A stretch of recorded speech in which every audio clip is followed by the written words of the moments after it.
What do we do with people like you in society? People who are talented and brilliant, but also take risks and make mistakes and sometimes say things that are insensitive and some people find always insensitive, yeah.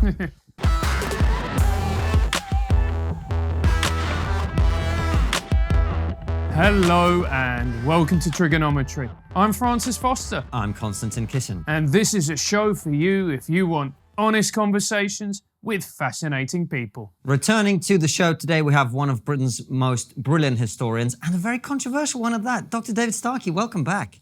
Hello. I reference... I'm going to absolutely put you on the spot. I shall be so straightforward, calm, neutral, and totally uncontroversial. Yeah, I doubt that very much, David. Up to you to tease it out of me. We'll do our best, but welcome back. Thank you. Last time we had you on the show, as you alluded to in our conversation prior to us starting, we were in a very different place, but I put it to you that so were you. How have you been this past 18 months? Much as I am now. I take it you're referring to the unfortunate and dramatic events of last July, or were you just talking about COVID? No, I was talking about the fact that shortly after we had you on the show, you were speaking to Darren Grimes on his show. You made what I think you said in one of your recent interviews were stupid remarks for which you apologized. And there, since then, ensued a whole maelstrom of various things. So tell us about that. Yes, well, I did make a stupid remark. I used the word damn in front of the word blacks, which was a very stupid thing to do. On the other hand, what I was saying, which is that slavery is not genocide, or at least the Atlantic trade slavery is not genocide, is a straightforward statement of fact. About 300,000 black people were exported, or they were treated as chattels, were exported in slave ships to the south of what is now the United States. 300,000. Within 3 generations, there are millions.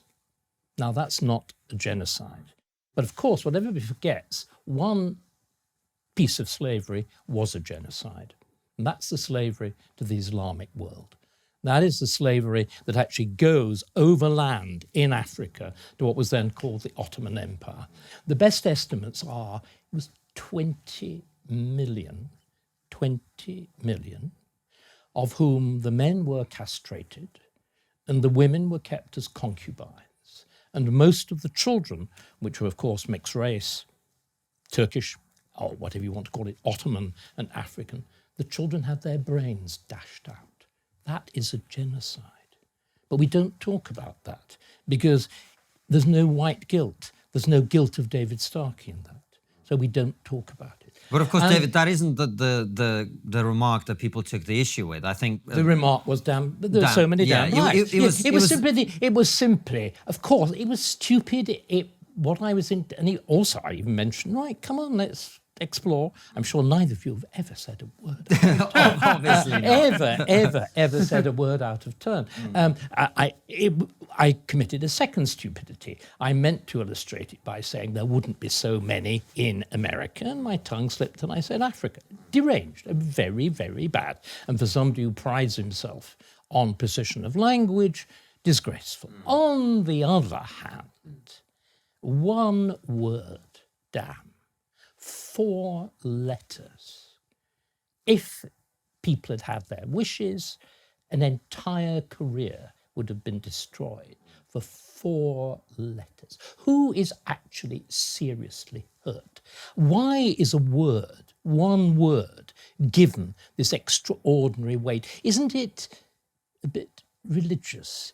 Isn't it superstitious? Isn't it a kind of verbal fetishism? Doesn't it smack of national hysteria? In other words, exactly, for example, what happened around the death of Diana, or what another great historian, even greater than me, what Lord Macaulay described as the nothing more ridiculous than the British public in one of its fits of morality. It was a fit of morality. Well, David, we should. No, but come on. We should. You asked right. Absolutely. Why am I treating it relatively lightly? No. Hold on. I'm not saying I disagree with you. You know my view on this woke stuff and all of that.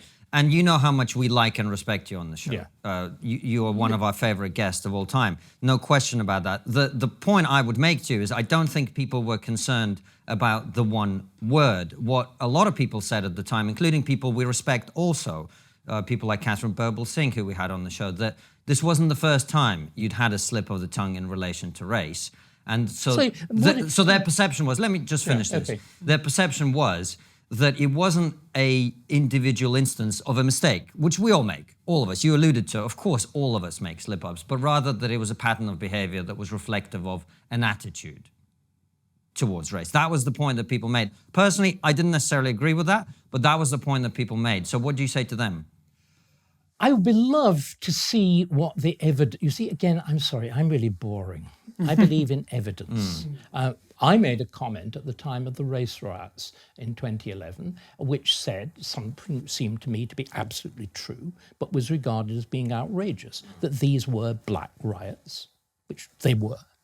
The evidence is absolutely overwhelming. If you actually look at the maps of the riots, it was nothing to do directly with impoverishment. There were areas that were very much more impoverished that didn't riot, okay? It was to do with a particular attitude. In other words, a form of imitation of urban behavior that has been imported from America.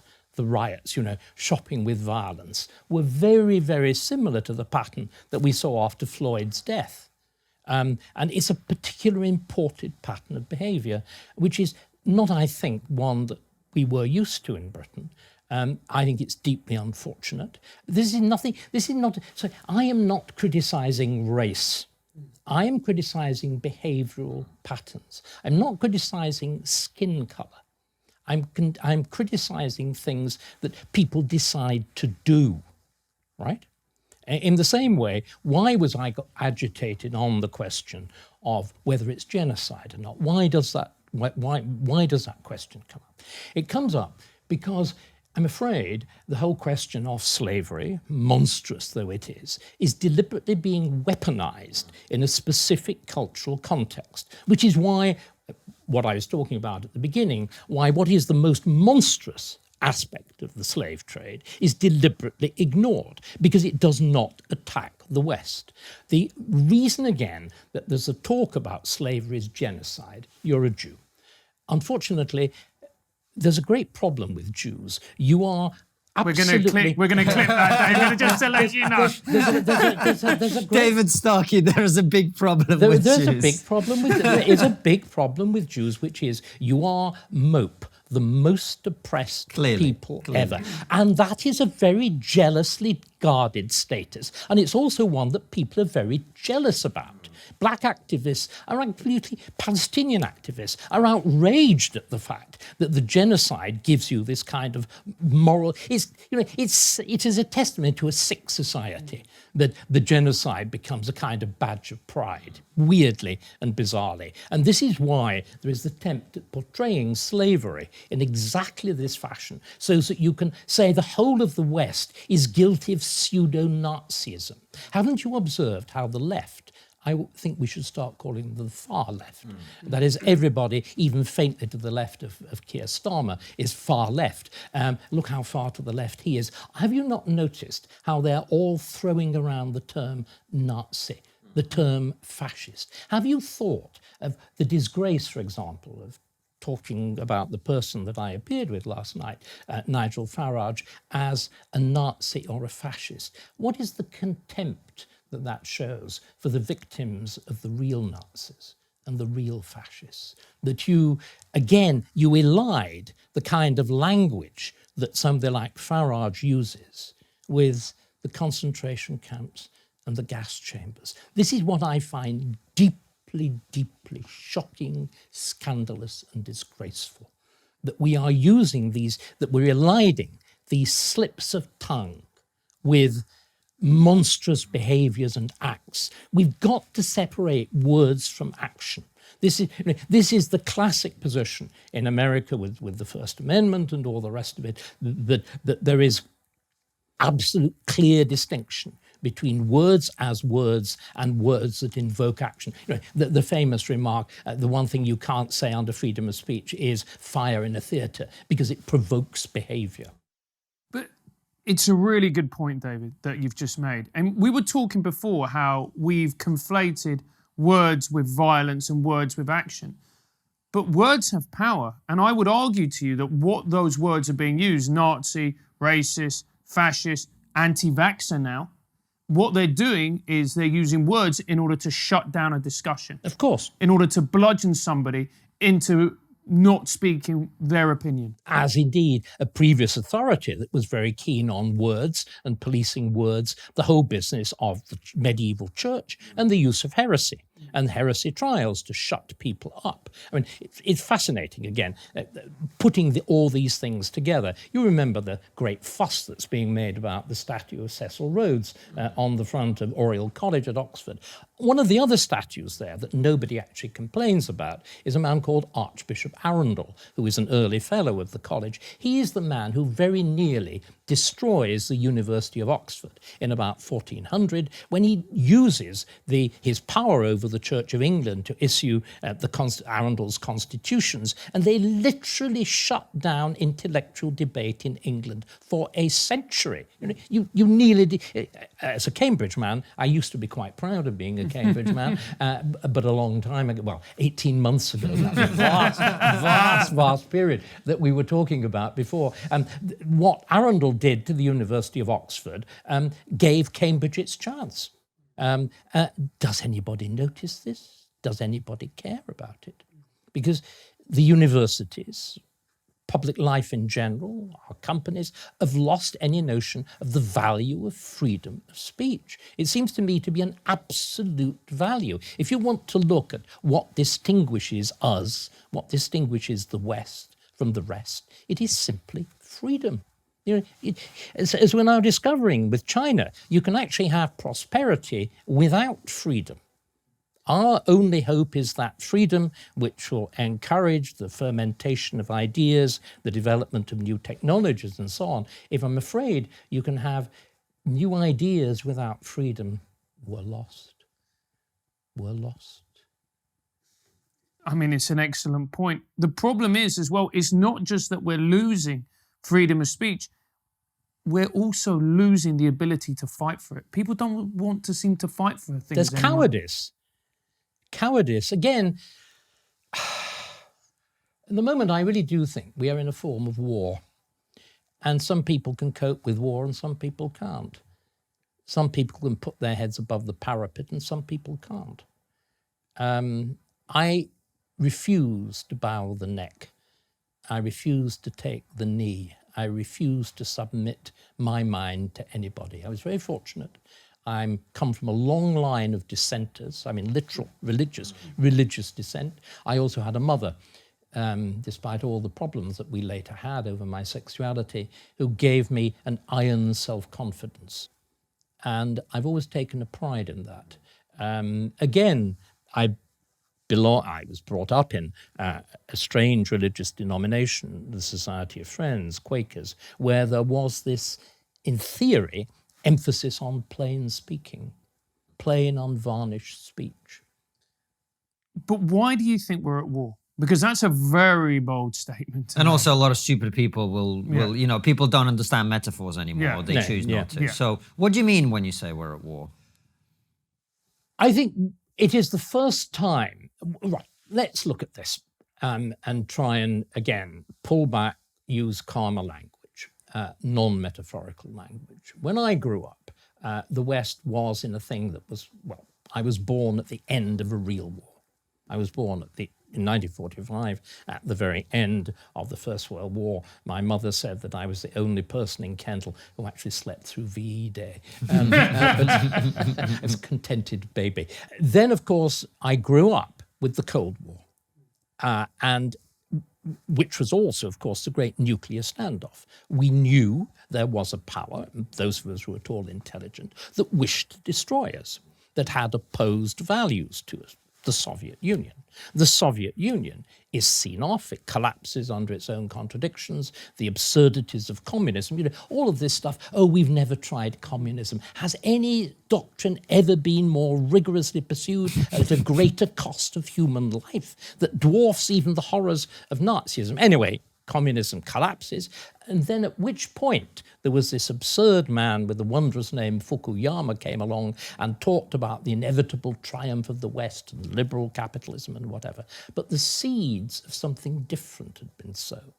This was an internal enemy, an attack on the absolute fundamentals of Western society. We've really got to understand this. This is what everybody jokes, or we sort of joke about woke, because it is so preposterous. And it's so stupid. I mean, the idea that merely by saying, I want to be a woman, I am a woman. You know, this is, again, it's religious. Francis, it literally is religious. I mean, it is the equivalent of the priest saying hoc est corpus. I mean, the word transubstantiation and the word transsexual, it's the same word. You're trying to change one thing into another merely by words. It's incantatory. It's magic. Now, this reversion to religious primitivism, this giving language priority over fact, feeling priority over fact, it's a deliberate reaction against modernity, against progress, against science, against everything that has made our lives better, longer, healthier, more comfortable than the lives of any human, freer than the lives of any human beings before. And so it is really an attempt at destroying everything, and it's purely destructive. At least communism thought it had an alternative. This has no alternative. Nobody has ever, these extraordinary people like Professor, whatever she called, Bhopal, at the college opposite my former college at Cambridge, at Churchill College, that she wants to see the disappearance of whiteness. Now, if that's not an invocation to genocide, I really don't know what is. I mean, destroy white values. Now, so, people on BBC television, mainstream television, the Olusogas of this world, want apparently to destroy whiteness. Now, what does that actually mean? It means, if you're being polite, they want to destroy a culture. Well, I think that's called cultural genocide. Mm. But how do you destroy a culture without destroying people unless you put them in a concentration camp? Nobody bothers to interrogate this language. Nobody puts them on the spot. All these big companies politely nod their head. The BBC nods its head. The Metropolitan Police nod its head. Even, for God's sake, Covent Garden is nodding its head. And so that's why this is appeasement. This is the appeasement stage before war. I suppose I'm now identifying myself as a new intellectual, with characteristic modesty as the new intellectual Churchill. I would push back on the saying that they don't want anything. To me, these people are utopians, just in a way, as a more misguided people who are... Right, okay, Francis, I'll challenge you. Describe the utopia they want. Okay, they want a utopia where trans women are women, everybody lives free from the oppressive patriarchal structures. I'm not saying I believe in it, I'm just putting forward the argument. Where racism isn't a problem, where white supremacy isn't a problem, where people are elevated, etc. I think more succinctly, it's they want the end of discrimination. Yeah, they want for everyone to be equal and for there to be no discrimination. Now, look, we're more intelligent than that. Hey, we understand those things aren't always possible, but that's what they want. No discrimination. Everybody's equal. Well, I've got no problem with that. But they want discrimination. They want discrimination against whites. They want preferential treatment for people of different skin pigmentation. Stormzy has sponsored outrageously scholarships at Cambridge that are only given to people with black skins. Now, that is what Martin Luther King fought against with his life, isn't it? Hey, Francis, do you like books? Only when they have pictures. All the waterproof ones I can take in the bath with me. All right, well, for those of you who can read and enjoy reading satire in particular, we have just the book for you. What satire? Shut up. The book is called Woke Fragility. It's a brilliantly funny takedown of Robin DiAngelo's white fragility and woke culture more generally. It will keep you amused through the small wee hours as civilization collapses all around you. It's satire as it's meant to be, allowing you to laugh at things the powers that be have now deemed off limits. We all know that comedy now is more toothless than Joe Biden after he's removed his dentures. This is what you need to hit the funny bone in these demented times, and it's received an average of 4.4 stars on Amazon. If you've already read Woke Fragility, then Tired Moderate also has 2 other books out, The Little Book of Woke Jokes and Scary Stories to Tell the Woke in the Dark, a woke parody of Scary Stories to Tell in the Dark. I'll read that book. Which one? The little one. Find his books on Amazon and enjoy a satirical book that's funny and playful. Moving on slightly, one of the things you pioneered in many ways, we had Tim Stanley, the historian, in here a few weeks ago, and he was talking about one of the transformations in our understanding of history that you were a huge leader in was to re-emphasize the role of the individual, the huge character, the huge personality. And we are obviously operating right now in extraordinary times by any historical period, I think it's fair to say, with COVID, with lockdown, with all of the cultural stuff that's going on. Who are the personalities of today who are going to shape our historical perspective on this period of time, do you think? And what is the process that's happening now?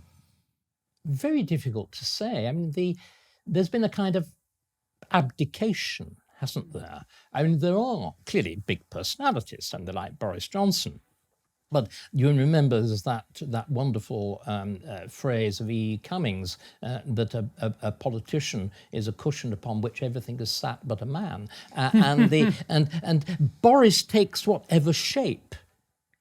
I mean, it's complete shape shifting. It is a kind of inflatable, squidgy, funny cushion, a kind of perpetually shifting clown mask, plastic. There are individuals. Does anybody?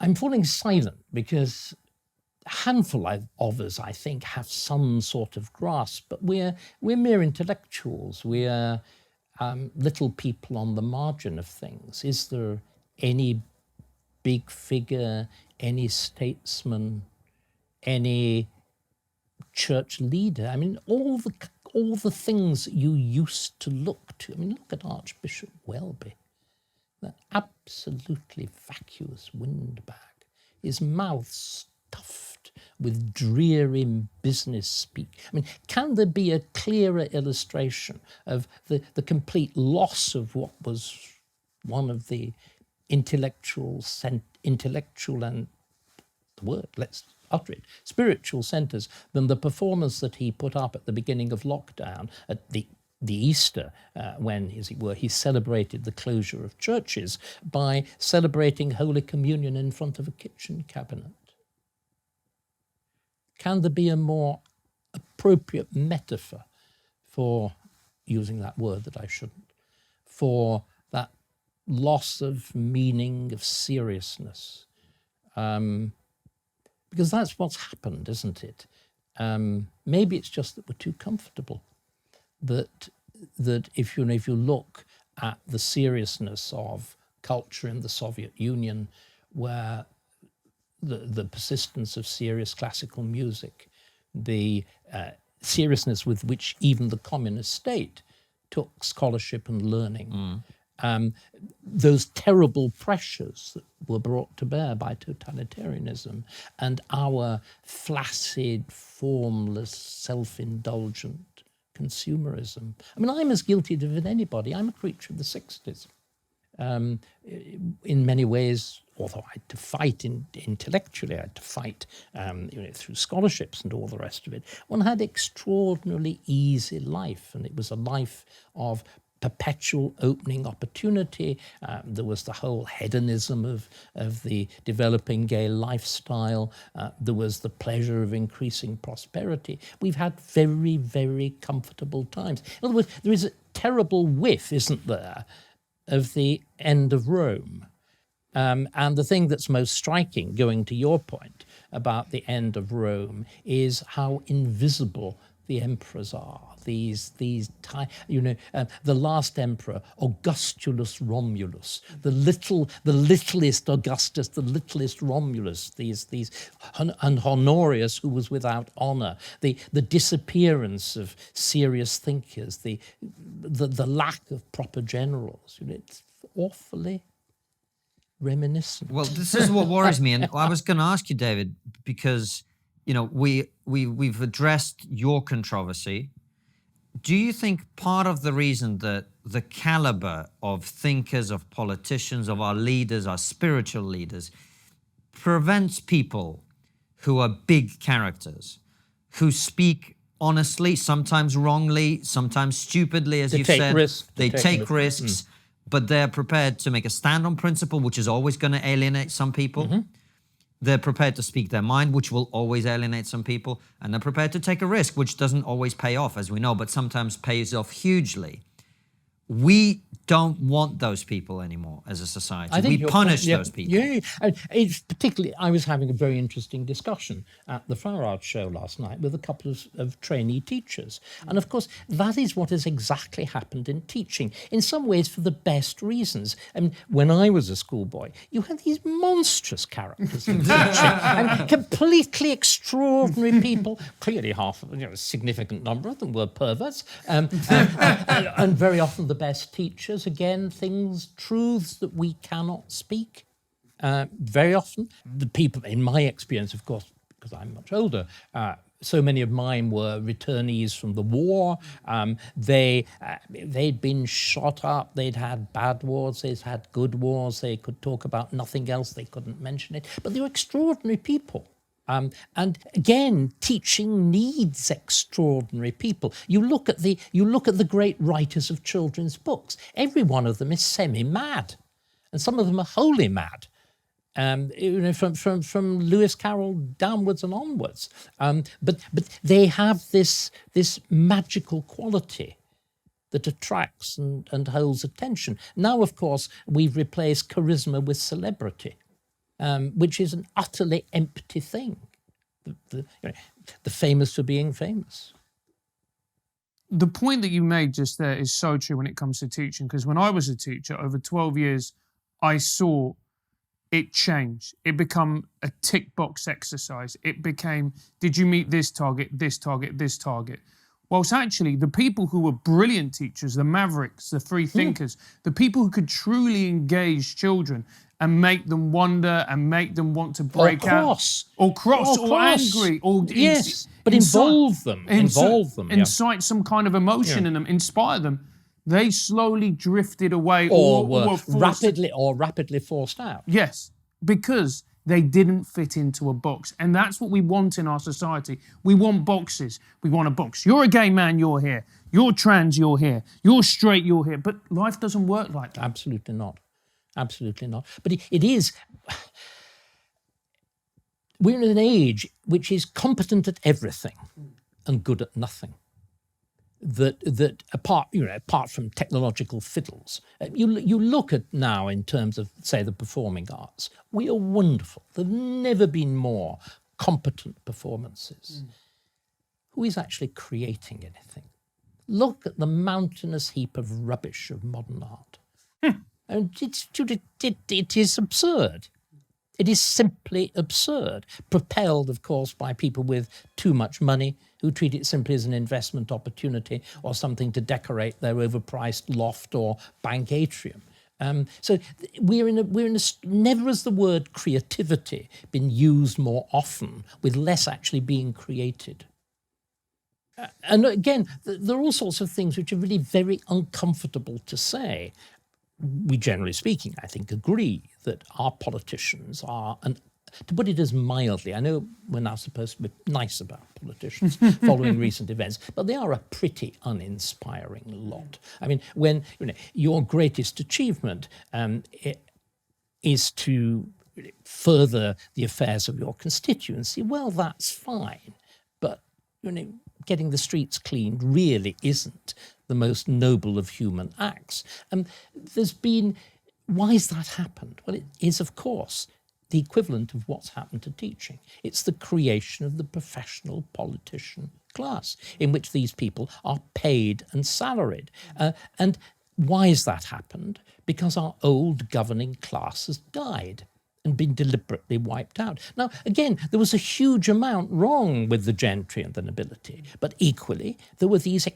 You look at... Churchill makes this point brilliantly, because, of course, he was one of these people. He points out that we were better governed when our elite was drawn from 600 families than we are when it's drawn from 50 million.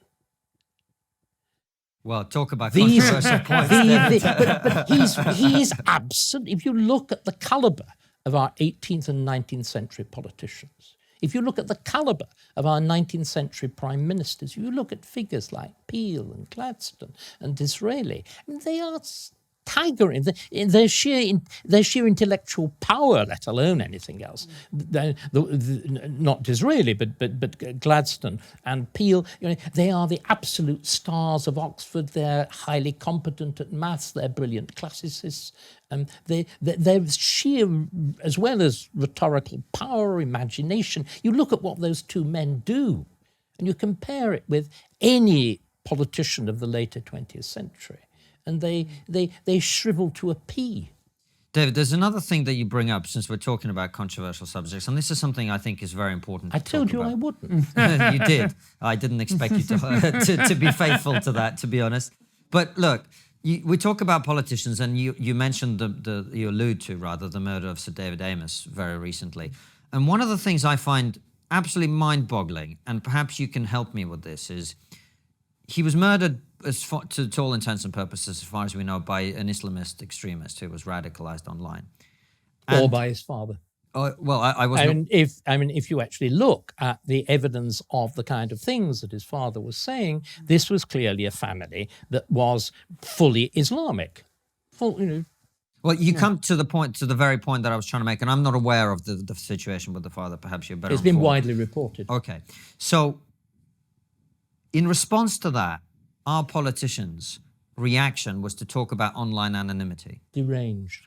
And I think there's a very nuanced conversation to be had about Islam. We've had former Al-Qaeda agents turned MI6 informers on the show. I understand the complexities of that issue. It's not as simple as some people like to make it out to be. But on the other hand, I think it needs to be dealt with and addressed. And yet the response from our political class is to ignore it and to talk about something else. I don't understand what's happening there, do you? It is an elephant in an Arab headdress, isn't it? In the room. I do understand it's too dangerous. They will not grasp it. I mean, we talk about this is the problem. We don't talk about any serious issues in politics. We've been through lockdown without actually raising the fundamental question. What is the weight between saving so many lives of primarily people even older than I am, against shutting down an entire economy and incurring debts on the same scale as the Second World War? And killing people as well. And of course, by gross mismanagement, killing people in care homes. But none of these debates have been had at all. What is the cost of saving a life in terms of the life of other people who live? How much do you spend? I mean, apparently the average spend on, as it were, saving a life in COVID is 3 times what the National Health will normally spend. It's called a QALY, a Quality Assessed Year of Life. So everywhere there's a refusal to debate serious things. It's just, it's too difficult. It goes into that too difficult box. Islamism is clearly a fundamental issue, but it is part of a much bigger box of issues, which is how do we live in a complex society? I don't want to use I have to use the word multicultural, in which there are lots of different cultures residing together. It seems to me there are 2 ways you can try to do it. One is what you were talking about with this vision of the woke, in which all cultures have equal values and we are fundamentally atomized into different groups, in which mysteriously, although they all hate each other, they will survive perfectly happily alongside each other with, of course, no police force, because the police are wicked. So all of these rival, mutually hating groups will somehow, in this wonderful nirvana, learn to live happily with each other. Right, that's the woke vision, which is why I'm sorry I said I didn't think it was very serious. Now, I've got a different vision, which is, and oddly enough, this is what I was talking about in the Darren Grimes. I don't know whether you watched the whole of the Darren Grimes video. This is what I was primarily talking about. I was talking about this thing called biculturalism. And this is what I think the solution to our society is. And I learned about it because I do occasionally listen to people as well as talking at them. And I learned about it through my friendship with somebody who was very, very different from me, Hugo Gryn, on the Moral Maze back in the late 1990s. And Hugo and I were complete polar opposites. You know, he was a liberal Jew. I was then a sort of radical gay libertarian, though I've softened, I've changed. I've become a radical gay Tory. But Hugo and I had this very sparry relationship in which there was a wonderful exchange between us when Hugo, David, you're not half as nasty as you seem, to which my response was, Hugo, darling, you're not half as nice either.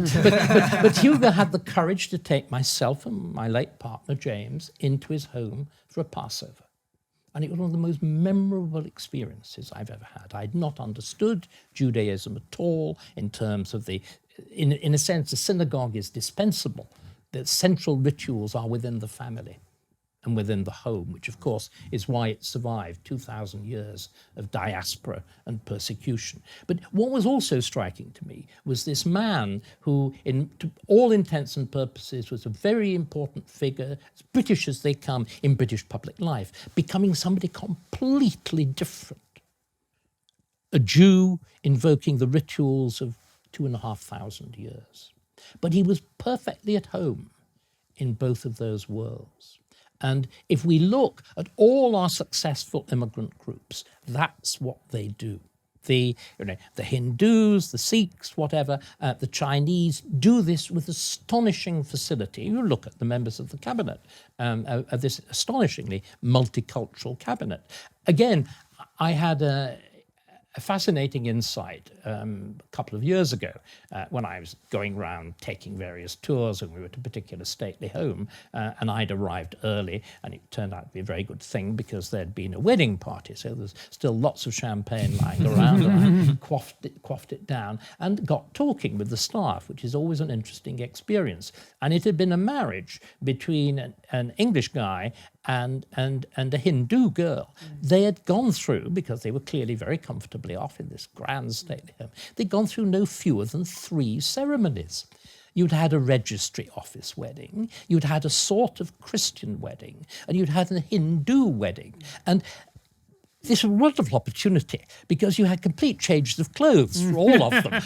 And, you know, the bride wore white and the groom wore tails. And then for the Hindu wedding, you know, they were swathed in silks and saris and whatever. And this complete cultural shift. But, one of those cultures has to have primacy. It's the native one.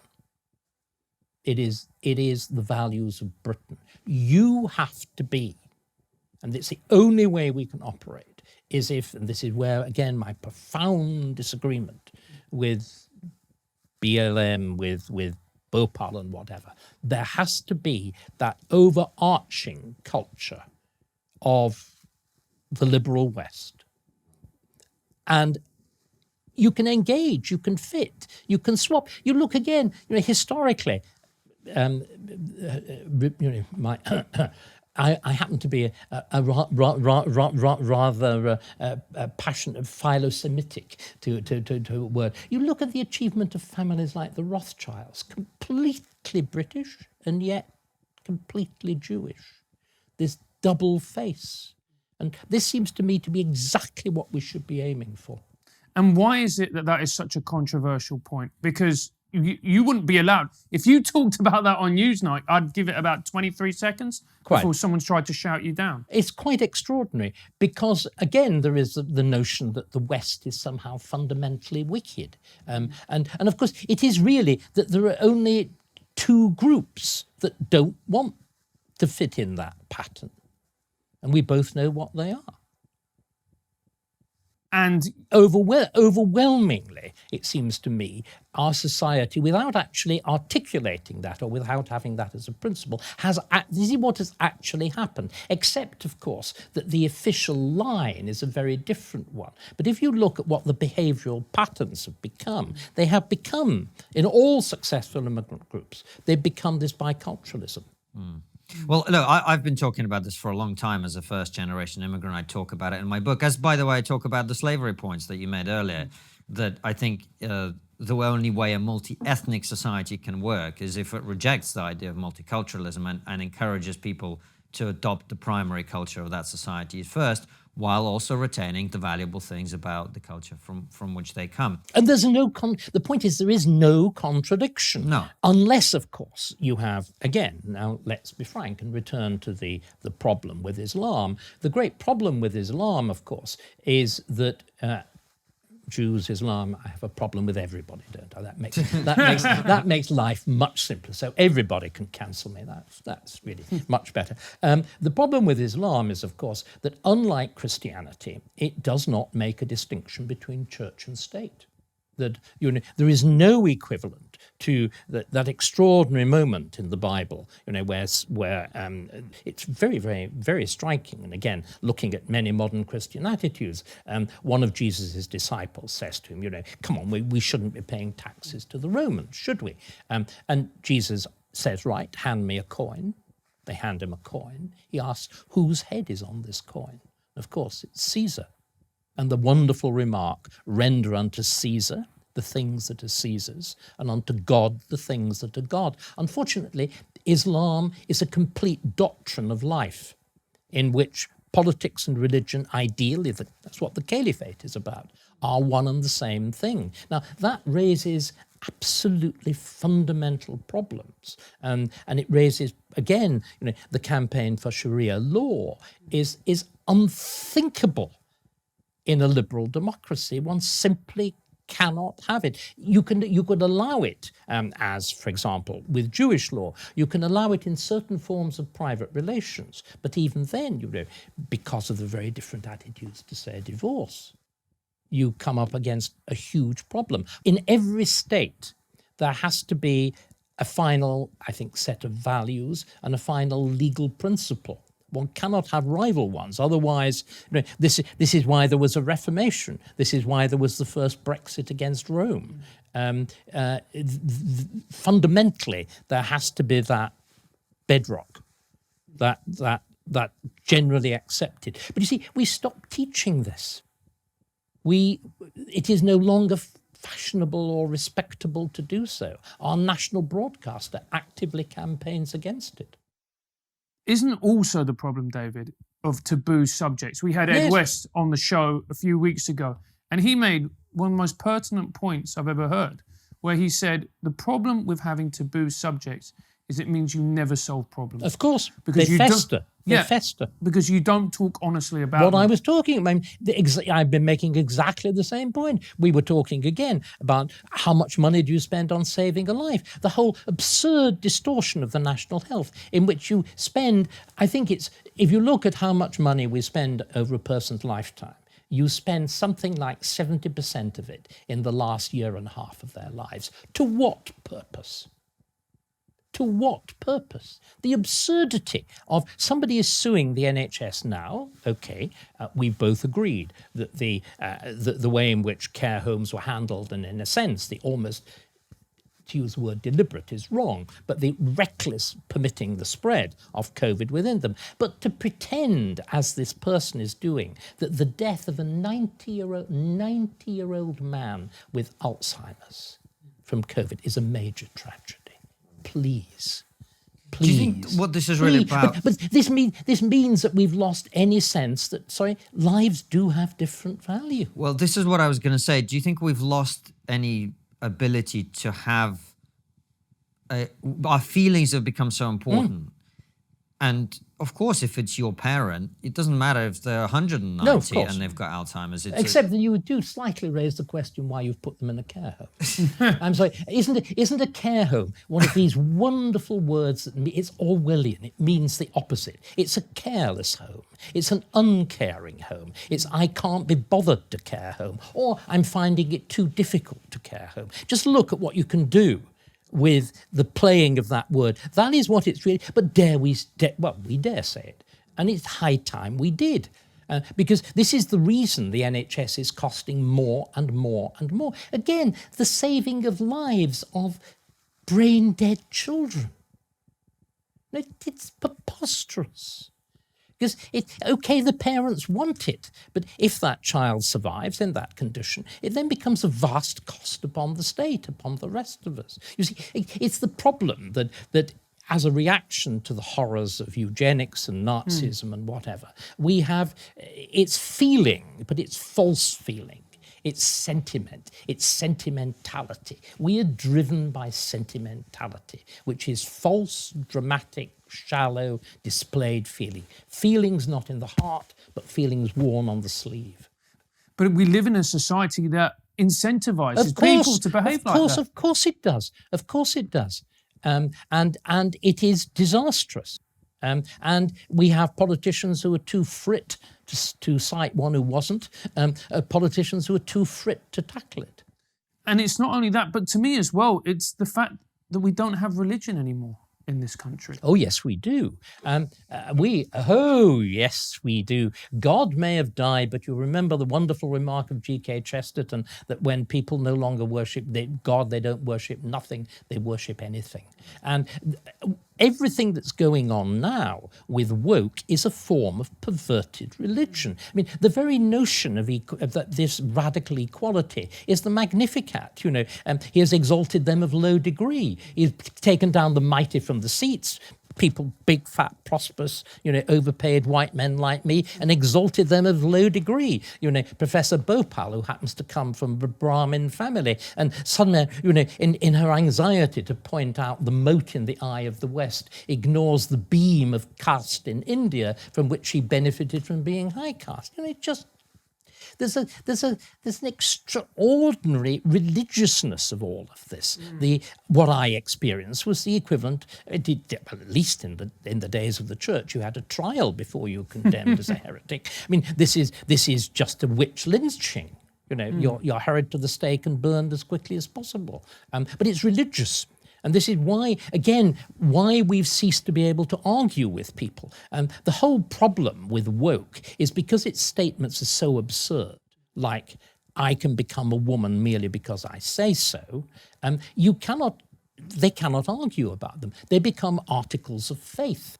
When this extraordinary case at the University of Sussex at Brighton of Professor Kathleen Stock, when she says, you know, I don't actually believe that you do become a woman, what do the trans say? Well, they actually, or the radical trans, what they say is, we cannot be reasoned out of existence. Well, nobody is challenging their existence. What we're challenging is their right to force us to tell a lie, which is to say that a biological man can become a biological woman. You can't. Or to even eliminate the notion of biology. But this is an act of religious faith. This is like saying you believe the bread and the wine is the flesh and blood of Christ.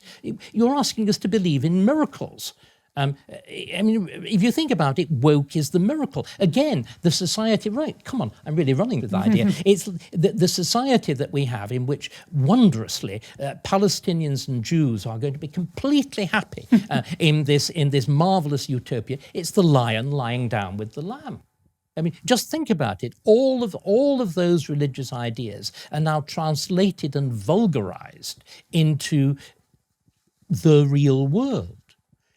But of course, it's an absurdity because the lion could lie down with the lamb only at the second coming of Christ. What these people are trying to do is to bring about the second coming here and now. America, of course, you see, has had this right through the 19th century. There were the great awakenings, the great surges, because it's all very puritanical as well. Clearly, the woke believe they're a new elect, entitled, certain to go to paradise, and the rest of us are wicked and corrupt and fundamentally, we should go to hell, and before we do, our life should be made hell here on earth for us.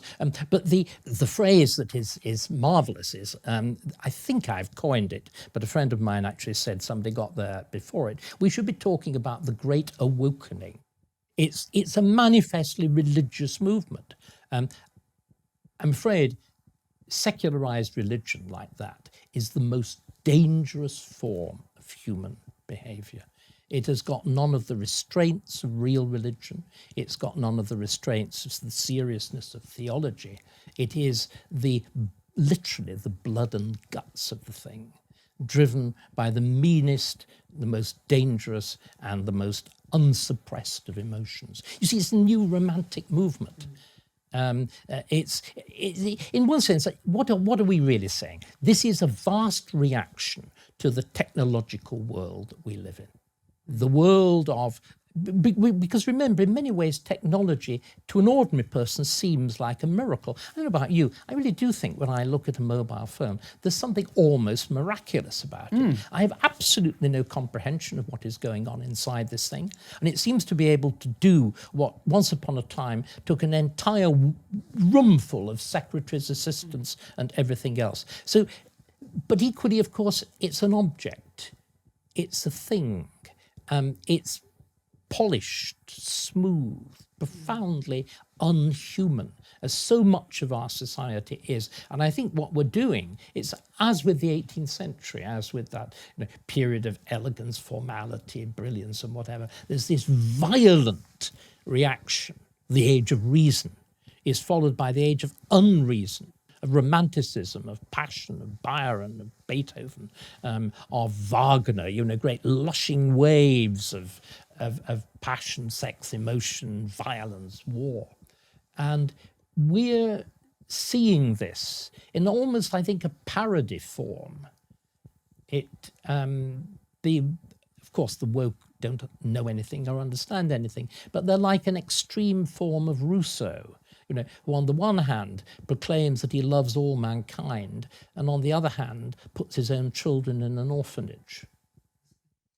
But with the point of religion, the point that I was trying to make, and that point is incredibly valid that you just made, but one of the things religion does that the woke religion does not do is it gives us comfort with the knowledge of our own mortality. Mm-hmm. And to me, a lot of our own flaws. All of those things. But particularly mortality, because we seem, on the surface, to have solved everything in our society apart from death. We haven't seemed to solve that. And you look at everything that is happening now, it's because we can't accept we're going to die. We know that we're going to die, that there's an end. Therefore, I don't want to feel discomfort. Therefore, I don't want to be upset. Therefore, I don't want to have confrontations because I've got a limited amount of time here and I'm going to be pleasure-seeking to the max, which is why I don't want to get married. It's why I don't want to have kids. It's all about me, me, me. But the problem is with our society, if you just have purely selfish individuals operating in that manner, you're never going to have social cohesion. Of course not. I think you've confused two things there. I think that the question of refusing to accept death is utterly fundamental. It means that there's a wonderful joke. You're being the serious one. I'll tell the jokes. We'll reverse road. There's a marvelous remark. Destroyed, but very softly. There's a marvelous remark about Americans who are determined to die in a state of perfect health, and there is that refusal to accept that we are mortal and we are frail and we will die, which is why this absurd attempts at prolonging lives that frankly are not worth prolonging, this refusal to accept that with the state of modern medicine, some form of euthanasia, if people want it, is the sensible way to handle all of this. Again, the absolute refusal to have a serious and proper debate on this subject. The other one, though, I think is different. It is I'm not quite sure why you think that an acceptance of death and values other than pure solipsistic selfishness and pure narcissism are directly connected. I don't think they are. I mean, I think that it's possible to have perfectly sensible attitudes in these areas, and I think it's fundamentally the narcissism and the solipsism of our society. But you see, I think there's a reason for this. None of this is accidental. Sorry, this is. I'm not a determinist historian, but none of this is accidental. Liberalism, from which I've benefited, we all have, one way or another. Obviously, I, as a gay man, benefited enormously from the transformation of attitudes. So in one sense, I'm biting a hand that fed me and indulged me. But liberalism has no end. There is no reason for it to stop. So the liberalism of the 18th century ended in the horrors of the terror of the French Revolution. The reason of the 18th century turned into a parody of itself, with the goddess of reason as a half-draped actress of the Comédie Française on the desecrated high altar of Notre Dame, this awful parody. In the same way, the liberalism of the 60s ends in woke. If you look at what's happened within gay lib, I was right at the beginning of it. I was, dare I say it, even occasionally going on a demonstration. God, me, at a time when the Ian McKellens of this world were carefully parading their heterosexuality because it might have damaged their stage careers. But if you look at that progression, if you look at gay freedom, lesbian freedom, well then in one sense you can see then, okay, bisexual freedom, well then the next stage is trans freedom. But trans freedom, if it then becomes we've got to believe you. When we were talking about liberalisation for gays, lesbians, bisexuals, we're saying, please can we be recognised for what we are and not penalised for it. Trans is something completely different. It's saying, please can we be recognised for what we want to be, for what we imagine we are. And by the way, if you don't believe in me, I'm going to destroy your career. Now that seems to me, that's the equivalent of the terror of the French Revolution. It's when freedom turns against itself and consumes itself. It's the phrase, revolutions always end by consuming themselves. They're self-consuming processes. Well, I'm afraid the same is true of liberalism. And it's strikingly, it's Disraeli, I think, the greatest practical political thinker of the 19th century, in the same way that Churchill was the greatest practical political thinker of the 20th century. Disraeli recognises that liberalism is the enemy, and that this deracinated liberalism, this thing that dissolves everything. The prime example in our recent history is the utter catastrophe of the Blair government. Everything that it touched turned to pitch, be it Scotland, be it the Supreme Court, be it whatever. Northern Ireland, Well, Northern Kosovo? Ireland, no, pardon? Kosovo? Kosovo, of course, is simply an EU colony. So it's an EU. I mean, what's happened in the Balkans is an absurdity. I do think, in one sense, I know this sounds appalling. Historically, the way disputes like the Balkans are settled, I'm afraid, is by war. That is how the frontiers of, you know this, that's how the frontiers of Eastern Europe were settled at the end of the First World War, with huge movements of population, painful and horrible. But that's how the problem is really solved, not creating this enforced patchwork of unsustainable statelets. Northern Ireland, for heaven's sake, better, I suppose, than the terror, but pretending that the terrorists won, which is what I'm afraid the settlement is based upon. And with the imminent prospect of a Sinn Féin government in Ireland, I suspect it will turn out to have been just as bad an idea there. Right. But we've opened enough cans of worms for one day. David, before we wrap up, let me ask you about one other subject which you've referred to. I've got one last question as well, but you go. I'll ask my final question. Yeah. I wanted to talk a little bit about COVID. Not the modern situation and what happened here and who said this and whatever, but a historical perspective. based on what I know, and my historical knowledge is obviously limited, human beings have not dealt with pandemics in this way before. Never. But human beings have dealt with many pandemics before. Mm-hmm. So what do we need to know about periods of this kind in human history, and what are we likely to have to watch out for and expect with this? Well, I think, in a sense, the way we dealt with COVID was a direct reflection of everything we've been talking about now. That we thought, in a sense, that it was the notion that quite a lot of people would die was something so monstrous that we decided to shut down society. Now, no, this is the first time that a plague, it's a very, very minor plague, by the way, in comparison with the great plagues of the 14th and 15th century. The Black Death eliminates probably 2/3 of its cumulative effect, between half and 2/3 of the population. That's real. This was a relatively minor blip. But for the first time, we decided to inflict more damage on ourselves in trying to control the plague than the plague would have done if it had been given, as it were, the vexed question of herd immunity. Now, you could argue this is because we've developed proper attitudes to the sacredness of life and the sanctity of life, that we no longer take the indifference, the relatively indifferent view. I mean, our ancestors had to take a relatively indifferent view, which is not to say that things like quarantine and all the rest of it were not very frequently applied. I think the problem is we also had a false model.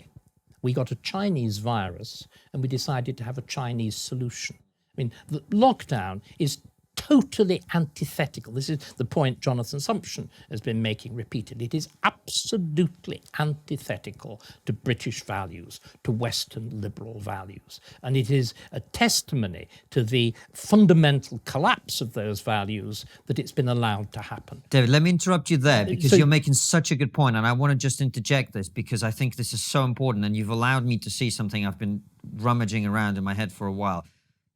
I think what you're really saying, correct me if I'm wrong, is that we've forgotten that freedom comes with cost. Absolutely. Freedom has a price.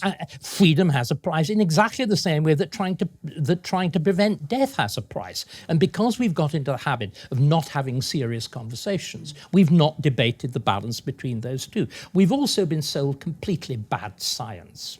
The whole science of lockdown, Professor Lockdown, Neil Ferguson, is a fraud. Let's just use this word, this absolute word. He used the same mathematical models for BSE, he used the same mathematical models for foot and mouth disease, and he was out by factors of scores. Huge, huge. Why this man is allowed to hold forth is beyond me. It's bad applied maths, it's not medical science. But there is a science, and the science is that of vaccination. Now, this will surprise you. I am absolutely in favour of compulsory vaccination. If you actually look at one of the great reasons that we've eliminated infectious illness, it is vaccination. Again, the great British discovery, Jenner's discovery of vaccination, of cowpox, which eliminated smallpox. And effectively, it is compulsory. In the same way, as a child, I desperately lacked the fact that there wasn't a Salk vaccine for polio. Because I never do things by halves, I not only had club feet, I caught polio. And from that point onwards, every child was vaccinated against polio. You weren't asked, you were in a queue, and you had little needles pushed in your arm, and we've eliminated illness after illness. We also used to have, because of the omnipresence of infectious illness, we actually had isolation hospitals. We had fundamental powers of medical officers of health, all of which we threw away in the 1960s. So there is a way of dealing with this, and it is vaccination. And there's no libertarian argument against it. What about bodily autonomy? Pardon? Bodily autonomy. You, the state, has no right to inject something into my body without my consent. I'm sorry, you're a member of a society in which if you go around unvaccinated, you're likely to infect others. Well, the evidence isn't very strong on that, David. The idea that vaccination prevents infection is very, very, very limited. What? Is very limited. Well, it certainly limits the consequences of it. Right. So the so vaccine protects you against serious illness, and it protects you against going to hospital, and it protects you against dying. It does not have any strong evidence to suggest that it prevents me from catching it from you because you're vaccinated, or vice versa. No, but that's not the issue. It limits the consequences of infectious disease. This is why sorry, if you were right and I was wrong, we'd still have smallpox. That it is precisely the universality of vaccination against smallpox that effectively eradicated it, because there was nobody left getting smallpox, and therefore nobody caught it, even though not everybody is vaccinated against it now. And sorry, this really does seem to me to be there is a science, there's a real medical science. But one of the problems is, again, we've had public debate is so slovenly, and the government used the science as a get-out card, as an arse-covering card. And of course, the scientists, some of whom were, I had no idea we had so many serious experts in epidemiologists. I had no idea the country was crawling with people who understood everything about virology. Amazing, every 10th rate academic in every 8th rate university popped up on SAGE. And the behavior of SAGE, everybody going, shocking. You're there to give advice to a government. The moment you've given the advice, what do? You then all jostle and struggle to get on Question Time or to appear on the news and to become little stars. Now that really isn't what you should be doing. So I'm afraid the whole thing has shown, our reaction to COVID has shown, I think, the extent to which we are in a fully decadent society. It's shown an absolute refusal to ask big questions. It has shown vanity, the vanity of the scientist, me. It has shown the absolute incomprehension of how medicine actually works. Thank you for pointing at me there. David, I'm sorry. I don't accept this. Okay, that's fine. Well, then, right, let us give an example to everybody and we'll agree to disagree. But the complete ignoring of history as to how these things have been dealt with before. On the other hand, it's shown something else, which is the wonders of private enterprise. That is to say, the discovery of the vaccine, the extraordinary rapid development of its manufacture. Isn't it very striking? Everywhere you look, the state has performed badly. Do you remember testing? Compare the testing regime done through the NHS and through Public Health England, and compare, on the other hand, the private enterprise development of the vaccine. Look again. Do you remember right at the beginning, people were going on about, we need rationing, we need a national food service, and how quickly the supermarkets sorted it out. Have you noticed how quickly even the petrol shortage has gone away? Imagine if we'd had a state supply of petroleum and state-run petrol stations and state-run... We'd solve the climate crisis. Certainly, there wouldn't be a single moving car or lorry in Britain. But isn't it? I'm being really serious. And at the same time, we are constantly piling more and more onto the state as the state becomes more and more incompetent as its reach extends. Well, look, I grew up in the Soviet Union. You don't need to convince us of this. But unfortunately, the people in Britain didn't. Boris Johnson did not grow up in the Soviet Union. And we're now seeing this extraordinary paradox of a so-called conservative government that seems to think that the state is the solution. When it's faced with the manifest incompetence of everything, from DVLC to the Inland Revenue to the one thing that still preserves some sort of sense is the Treasury, but that's about all. Hey Konstantin, do you love TRIGGERnometry? Of course. Incredible interviews, hilarious live streams, hard-hitting satire, plus my handsome jawline. Whatever takes away from your hairline. But if you do love Trigonometry and you want to support us, there's only one place to do that, and that's on Locals. Yes, Locals is a brilliant platform that has been incredibly supportive to our show and other problematic creators. The great thing about Locals is that it's a community for people who love trigonometry. That's right, it's a place for you to hang out with like-minded people, share thoughts, memes, and discuss the show. You can enjoy it for free, but it also gives you the option of supporting us for as little as $7 a month. And if you want to give more, you can. We have incredible rewards for our higher tier supporters as well. We've got everything from mugs, monthly group calls, and one-on-two chats with me and KK. Get in. Join our community by hitting the link in the description and the pinned comment below. See you there, guys. There was a moment earlier on in the interview which I think, when we touched on art, because to me, art is very, very important. Art reflects the culture, that reflects the society. And we were talking... As it does so brilliantly. Yeah. Look at the Turner Prize. Yeah. Look at Jeff Koons. Yeah. Look, this is the art of decadence and absurdity. But look at the whatever it is an ice cream cone with a cherry on it shoved on a pedestal in Trafalgar Square. Yes, absolutely. But what it shows is that we have a dearth of ideas. There's no fresh ideas.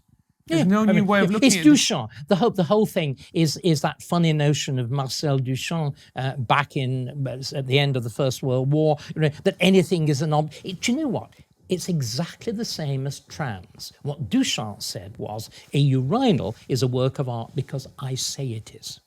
It's exactly, you see what I mean? It's exactly the same phenomenon. It's the phenomenon of words, the whole business of conceptual art. It's the phenomenon of the word actually given priority over the craft, the act of painting, carving, or whatever it is. And of course, the solipsism and the, just the focus in on the self of, because I say it is, or the fundamental, it's a miracle, because I say it's a work of art. The one Turner exhibit was turning on and off a light switch. No, quite seriously. And this thing, it receives enormous amounts of public money. The Arts Council is fixated on this rubbish. And it is rubbish. And it is complete emperor's new clothes. But what is most astonishing about it, Francis, you put your finger on it, it's old emperor. If you can have an old, presumably it means you've got a withered willy, it's a kind of old emperor's new clothes. Because these are ideas that have been knocking around since the beginning of the 20th century. They're 100 years old. It's 100 years of waving two fingers and calling it art. David, I said I had the last question, but I've got one more. And it's personal to you, because I want to finish where we started the interview, which is, what do we do with people like you in society? People who are talented and brilliant, but also take risks and make mistakes and sometimes say things that are insensitive, and some people find always insensitive, yeah. We talked about the reaction to your situation, which I agree with you was excessive. But what should we do when someone says the wrong thing? I think we've forgotten the answer to that question. I don't know what the answer is. What should we do when people say something offensive? The sensible thing is usually to say, silly old fool, ignore him, which is what one tended to do. The other is perhaps to listen. Because, of course, you see, again, I've been comparing myself to Churchill. With typical modesty, I will now compare myself to the prophet. People like me are the equivalent of the prophets of the Old Testament. We are the Nays or the Cassandras. And again, you remember what happened to Cassandra. She was ignored. She told the truth, but she was ignored, which seems to me to be a pretty accurate description. What should we do? Well, I suppose you should really listen to things that challenge you. But it's very difficult to persuade people to do that. You have to sugar pills. So it needs people who are more tactful than I am, and probably subtler, and more insinuating, more snake-like, to carry these things through. But to be completely serious, societies depend on dissent. You know this from the Soviet Union. Societies that try to suppress dissent die. It is very simple. I'm talking about it, I come from long generations of religious dissenters, of people who said, no, I do not accept what is publicly enforced belief. I think it is wrong. And if you actually look at, in every society, it is these marginal groups that are high creatives. As I said, we never has the word creativity been so misused. If you look at the record of Quakers in England, if you look at the record of Jews, if you in Russia, if you look at the record of old believers, wherever the immigrants in Britain, like the religious refugees from France, the Huguenots or whatever, Louis XIV destroyed France when he drove out the Huguenots. They were the most intelligent, the most creative, the most brilliant craftsmen. The reason that in England you suddenly get this extraordinary development of everything from furniture to silversmith work in the early 18th century is because Louis XIV, whom Churchill uses as the model for Hitler, drove out the Huguenots, the Protestants from France. They were the greatest. You look at their names, echoing through the manufacture of silver in 18th century England. They're French, they're Huguenot, but they're marginal, they're dissenters. And a society that loses sight of this is finished. We used to have the reputation of English eccentricity. It's going. Again, it's one of the things, I know this sounds a real paradox, it's one of the things I worry about, insofar as I don't really worry about it, but if I'm put on a program like this and asked to find something to worry about, it is about gay life. We used to be dissenters. Now, of course, it's practically compulsory, as one of the more discontented members of my department at LSE once remarked, and as it mainstreams. And what happens now generally, I think when you come out, one of my younger gay friends said, it was absolutely terrible what happened, just awful. I said, oh, poor lad, what was it? He said, well, my mother said, what's your boyfriend called? Am I going to like him? When's the wedding? What am I? For heaven's sake, here you are making this heart-rending confession, and it's just treated as an excuse for a new pair of shoes. And if you look at the gay world that produced people like Oscar Wilde, that's not going to happen again. Stephen Fry is a very bargain basement version of Oscar Wilde. I suppose I'm now arguing for persecution, aren't I? But the point again about the Soviet Union. Dissent is very important, David. Yeah. And it's an unhealthy society that cannot process dissent. It's like a human being that can't handle disagreement is an unhealthy human being. And society is the same, which is why it has been a pleasure to have you back. Thank you. We're going to have some questions for our local supporters. But the last question we always ask is, what's the one thing we're not talking about, but we really should be? Having fun. And we've made it all so serious. I mean, one of the things that sustained me in all of this is I've been attacking simple pleasure seeking, but one needs to enjoy life. I love doing this. I love debate. I love the pleasures of food and drink. In the days when they're more readily available, I love the pleasures of sex. But it's not that destructive hedonism, that just complete repetition. It is the enjoyment, the savouring it. Good food, drink, decent furniture, things that are beautiful. You were talking about art. All of that. These are the things that, again, using very unfashionable language, elevate us, take us beyond ourselves, but can also unite us with other people.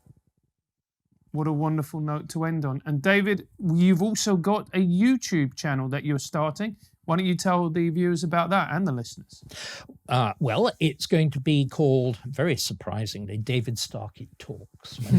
When is he ever? My mother had a wonderful line on that. Your tongue will be the ruin of you, she said. And she was, of course, absolutely right and absolutely wrong. It's been the making and the unmaking. I'm going to be talking primarily about history. I'm going to try and do it very free form. It's not going to be like a television documentary. Those days are a bit past, I think. It's going to be the equivalent of, I've always enjoyed lecturing, What we mentioned beforehand, and I think I say this safely now, I've always regarded public speaking as the best form of oral sex. So what this is going to be, it's the equivalent of me doing an extempore lecture, which is the thing I most enjoyed when I was an academic. And I'm going to be doing on a huge range of topics. Obviously, I'll be covering the Tudors. Obviously, I'll be covering the monarchy. But I've just done one that I think is really great on a statue. The statue of somebody who was in the slave trade, a man called William Beckford. It's one of the biggest objects in the Guildhall in London. But he was also a leading campaigner for radical politics and liberty and the extension of the franchise. Slave owner, radical libertarian.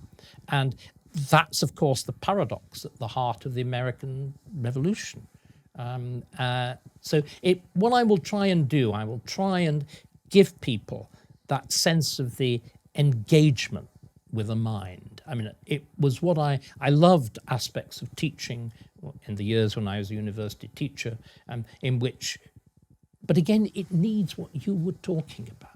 It needs the ability to talk without limits, to talk, to criticize, but not to criticize to destroy, but to criticize to develop and to encourage, but above all to open the mind. I mean, history is wonderful because by definition you have to engage with different values. See, this is the great problem, the refusal to accept there can be any other values than the values of the moment.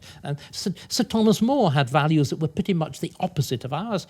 That doesn't mean that he was a bad man. He was a very great man, but he just happened to have different values. It's a form of mental tourism that genuinely broadens the mind. And so I'll be trying to, and I think talking is, we all know about reading, and reading is utterly fundamentally important. But I think talking, that we talk about the author's voice with a book, but talking, the thing that's now offered with things like YouTube, actually enables you to have the reality of that conversation of two minds. I'm sure I will not get it right to begin with. There'll be a period of experiment. I'm hoping people will bear with me and enjoy it and criticize me, which I'm very happy, but also that we can all learn a little bit from each other. Well, David, I'm very much looking forward to it. And as someone who runs a YouTube channel, I assure you there will be plenty of criticism. Don't you worry about that. David Starkey Talks, I'm really looking forward to it. Thank you so much for coming back. And thank you all for watching and listening at home. We will see you very soon with another brilliant episode like this one or Raw Show. They always go out at 7 p.m. UK, 2 p.m. Eastern Standard, or if you like your trigonometry, on the go, always available as a podcast. Take care and see you soon, guys. We hope you've enjoyed this incredible interview. Remember to subscribe and hit the bell button so that you never miss another fantastic episode. And if you believe that the work we do here at Trigonometry is important, support us by joining our locals community using the link below.